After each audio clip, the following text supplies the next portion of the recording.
প্রিয় দর্শক আসসালামু আলাইকুম, সবাইকে স্বাগতম জানিয়ে শুরু করছি আমার আজকের পর্ব। আজকে আমি আপনাদের শুধুমাত্র ময়দার ডিম দিয়ে দারুণ মজার অনেক বেশি মুচমুচে কেক বিস্কুট তৈরি করে দেখাবো। শুধুমাত্র ডিম আর ময়দা দিয়ে খুব সহজে এই কেক বিস্কুট বানিয়ে নিতে পারবেন। এই বিস্কুটগুলো তৈরি করে সংরক্ষণ করতে পারবেন প্রায় 10 থেকে 15 দিনের মতো। এটা দেখতে একটু অন্যরকম আর খেতে ভীষণ মজার। তো চলুন বিস্কুটের রেসিপিটি দেখে নিচ্ছি।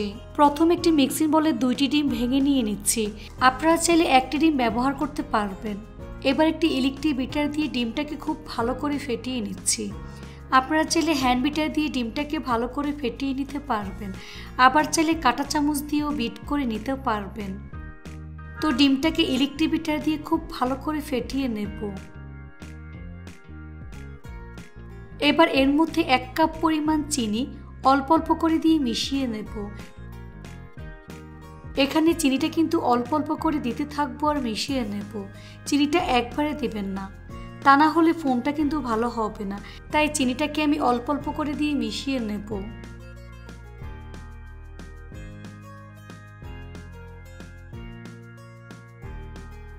চিনিটাকে ডিমের সাথে খুব ভালো করে মিশিয়ে নিয়েছি। দেখুন ঠিক এরকম হবে।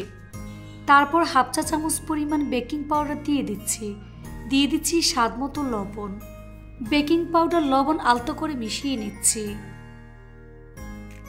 এর মধ্যে অল্প অল্প করে ময়দা দিয়ে একটি ডো তৈরি করে নেব। এখানে ময়দাটা কিন্তু একবারে দেওয়া যাবে না, অল্প অল্প করে দিয়ে মিশিয়ে ডোটা তৈরি করে নেবেন। এই ডোটাকে কোনোভাবেই শক্ত করে ফেলা যাবে না, আবার খুব বেশি নরম করে ফেলা যাবে না।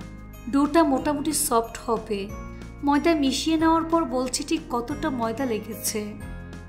আপনারা যদি বিস্কুট কম বানাতে চান সেক্ষেত্রে 1টি ডিম 1 কাপ পরিমাণ ময়দা দিলেই হবে। তো আমি স্প্যাচুলা দিয়ে ময়দা খুব ভালো করে মিশিয়ে নেব।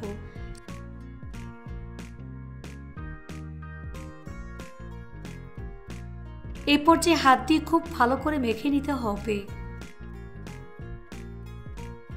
এখানে আমি টোটাল 2.5 কাপ পরিমাণ ময়দা ব্যবহার করেছি। আপনাদের ক্ষেত্রে কম বা বেশি লাগতে পারে। দেখুন ডোটা ঠিক এইরকম সফট করে তৈরি করে নিয়েছি, দেখে হয়তো বা বুঝতেই পারছেন।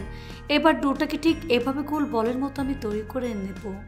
তারপর বোর্ডের উপর নিয়ে নিচ্ছি। বোর্ডের মধ্যে সামান্য পরিমাণ ময়দা লাগিয়ে নেবেন, তা না হলে আটকে যেতে পারে। এবার হাত দিয়ে আলতো করে চেপে 4 কোণা রুটির মতো শেপ দিয়ে দিচ্ছি। রুটিটাকে 1/2 ইঞ্চি পুরুত্বে বানাতে হবে।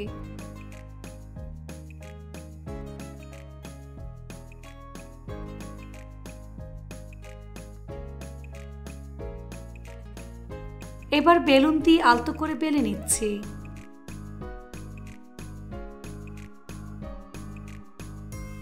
হাত দিয়ে ঠিক এভাবে আমি 4 কোণা শেপ দিয়ে দিচ্ছি। তারপর ছুরি দিয়ে ঠিক এভাবে আমি সমান করে নিচ্ছি।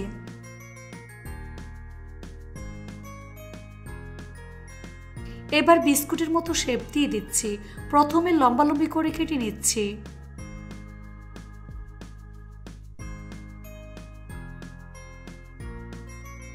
অপর পাশেও ঠিক একইভাবে লম্বালম্বি করে কেটে নিচ্ছি, অর্থাৎ 4 কোণা বিস্কুটের মতো শেপ দিয়ে দেব। দেখে হয়তো বা বুঝতেই পারছেন কাজটা আমি কিভাবে করছি।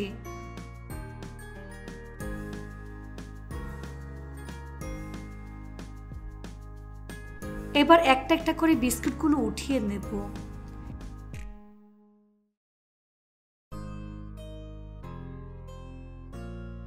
তারপর এগুলোকে এক সাইডে নিয়ে নিচ্ছি। এখানে ছোট একটি বাটিতে সামান্য পরিমাণ পানি নিয়েছি আর অন্য একটি মিক্সিং বলে সাদা তেল নিয়ে নিয়েছি। এবার একটি বিস্কুট নিয়ে পানির মধ্যে ডিপ করে নিচ্ছি। তারপর সাদা তেলের মধ্যে খুব ভালো করে গড়িয়ে নেব। হাত দিয়ে ঠিক এভাবে আলতো করে চেপে তিলগুলোকে আমি সেট করে নিচ্ছি। হাত দিয়ে খুব ভালো করে চেপে তিলগুলোকে সেট করে দিবেন, তা না হলে ভাজার সময় তিলগুলো খুলে যাবে। এই কাজটা একটু সময় নিয়ে ধৈর্য ধরে করবেন। তারপর ঠিক এভাবে 4 কোণা শেপ দিয়ে দিচ্ছি। এই তো একটি বিস্কুট তৈরি করে নিয়েছি। একইভাবে আরেকটি তৈরি করে আপনাদের দেখিয়ে দিচ্ছি।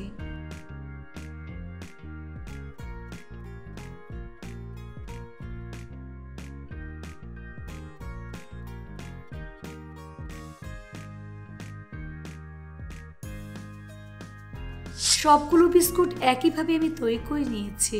এবার বিস্কুটগুলো ভাজার পালা। চুলা একটি ফ্রাই প্যান বসিয়ে পরিমাণ মতো সয়াবিন তেল দিয়ে তেলটাকে ভালো করে গরম করে নিয়েছি। এখন চুলার আঁচ মিডিয়াম লোতে রেখে এর মধ্যে একে একে বিস্কুটগুলো আমি দিয়ে দিচ্ছি। বেশি জোরে আছে বিস্কুটগুলো কিন্তু ভাজা যাবে না, তাহলে উপরে কালার চলে আসলেও ভিতরটা কাঁচা থেকে যাবে। তাই চুলার আঁচ মিডিয়াম লোতে রেখে এই বিস্কুটগুলোকে ভাজতে হবে। নিচের পাশ হালকা ভাজা হয়ে আসলে উল্টে দিচ্ছি। এভাবে কয়েকবার উল্টে পাল্টে একটু সময় নিয়ে গোল্ডেন ব্রাউন কালার এবং ক্রিস্পি করে ভেজে নিতে হবে।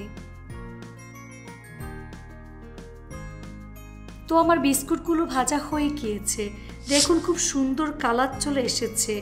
এখন তেল থেকে নাস্তা প্লেটে তুলে নিচ্ছি।